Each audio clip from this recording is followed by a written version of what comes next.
Hey everybody, and welcome to day 7 and 8 of the Newton Mudroom project. I'm combining 2 vlogs into one today because yesterday I was just doing a lot of running around picking up some additional supplies for a project we added in the mudroom, and also getting some of the remaining supplies we needed in order to frame some things out. We couldn't fit everything in here at once, so we're trying to space out all of the deliveries as best we can so that as soon as they come in, they go up. One of the things that I picked up were these 2 slab doors here, and they're going to go on our newly framed closet. So we have a utility closet on this side, and this is going to get the new sub panel that the electrician's going to install in a week, and that's going to power everything here in the mudroom, including the radiant floor that's going to go underneath the tile on this side. The other thing over here is we've got an oversized coat closet, and this is going to be really important in a mudroom because it's going to be able to take all your winter clothes plus your boots.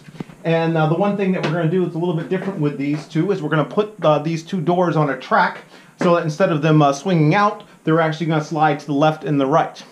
And the 2 36-inch doors, and so you won't be able to have the coat closet open at the same time you have the utility closet open, but that's really a small giveaway considering all of the extra space we're going to get now that they're not swinging open. The other thing that we had to do was these old windows, which were steel and wire glass. The one on this side here is just single pane, and that's going to come out, and this new Pella insulated window is going to go in so that we can really get our R value here in the mudroom and make sure it's warm and toasty in the winter and cool in the summer. But that window didn't have a header on it. And so I put a header in there, and that's a really simple 2x6 header. That's just 2 2x6s with a piece of 1/2-inch plywood sandwiched between them. And that's going to stop any type of bowing from occurring that would really put some stress on the top of this window.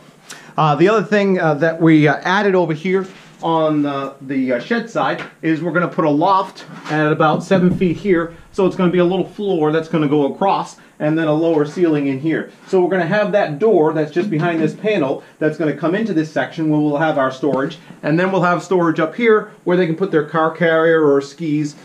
And I think we're trying to make the most use of the space as we can so that they will have the chance to store everything that they want.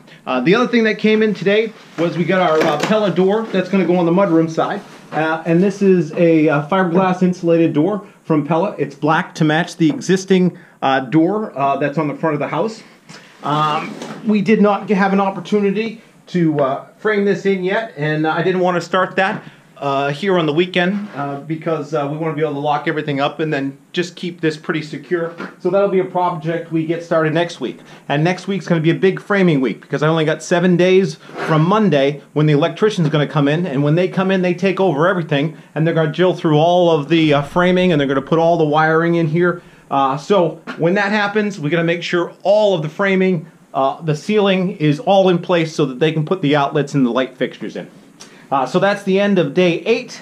We're here on our second week at the Newton Mudroom, and I think we're pretty good. We're on schedule for where we need to be, and yeah, I hope you're enjoying this, and always leave a like and leave a comment if you have any questions, and I'll see you bright and early on Monday.